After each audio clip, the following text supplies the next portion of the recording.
Hello, Assalamu alaikum. This is Dr. Mohsin Chand, and I am here to represent my group for the assignment of the Chinese culture. My group is Group 4 and Class 1. The purpose of making this video is to make a minimum 3-minute introductory video on the great city of China, Beijing. In this video, I will cover following 6 topics. Number 1 is the Forbidden City. Number 2 is the Tiananmen Square. Number 3 is Temple of Heaven. Number 4 is the Summer Palace. Number 5 is the Great Wall of China. And number 6, Ming Tomb. So without wasting any time, let's get to the video.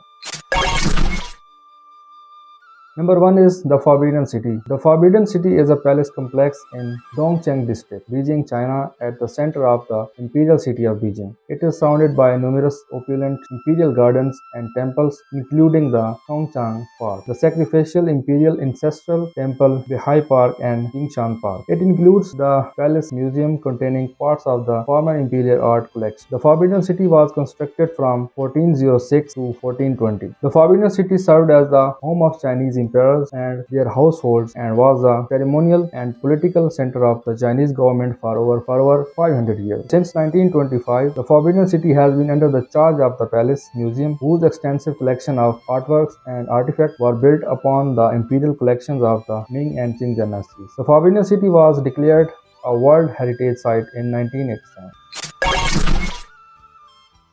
Number 2 is Tiananmen Square. Tiananmen Square is a city square in the city center of Beijing, China, named after the eponymous Tiananmen Gate of Heavenly Palace, located to its north, which separates it from the Forbidden City. The square contains the monument to the people's heroes, the Great Hall of People, the National Museum of China, and the Mausoleum of Mao Zedong. Mao Zedong proclaimed the founding of the People's Republic of China in the square on October 1, 1949. The anniversary of this event is still observed there. The size of it has great cultural significance as it was the site of several important events in Chinese history.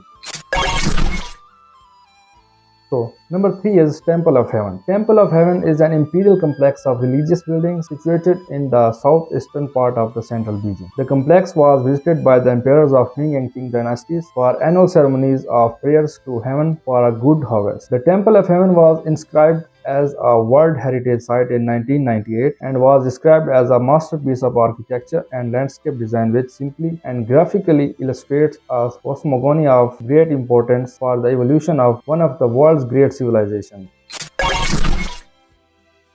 So, number 4 is Summer Palace. Summer Palace is a vast ensemble of lakes, gardens and palaces in Beijing. It was an imperial garden in the Qing dynasty. Inside includes Longevity Hill, Kunming Lake, and 17-hole bridge. It covers an expanse of 2.9 square kilometers, 3/4 of which is water. Longevity Hill is about 60 meters high and has many buildings positioned in sequence. The front hill is rich with splendid halls and pavilions, while the back hill, in sharp contrast, is quiet with natural beauty. The central Kunming Lake, covering 2.2 square kilometers, was entirely man-made, and the exact excavated soil was used to build Longevity Hill. Inspired by the gardens in South China, in the Summer Palace, there are over 3,000 various Chinese ancient buildings that house a collection of over 40,000 kinds of valuable historical relics from each dynasty.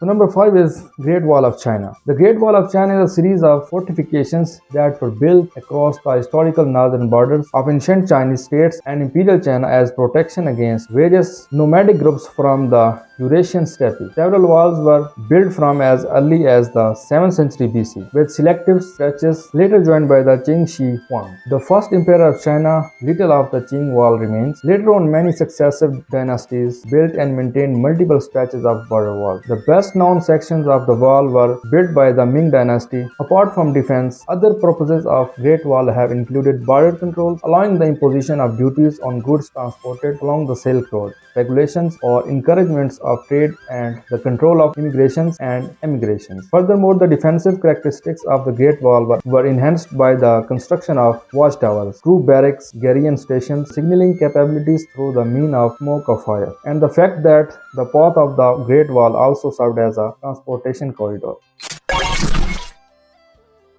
And the last one is Ming Tombs. The Ming Tombs are a collection of mausoleums built by the emperors of the Ming dynasty of China. The first Ming emperor's tomb is located near the capital Nanjing. However, the majority of the Ming tombs are located in a cluster near Beijing and collectively known as the 13 tombs of Ming dynasty. They are located within the suburban Chengping district of Beijing municipality, 42 kilometers northwest of Beijing city center. The site on the southern slope of Yanshu mountain originally was chosen based on the principles of Feng Shui by the third Ming emperor, the Yongle emperor. So this was video from my side and my group. Hope you liked the video. Thanks for watching. Goodbye.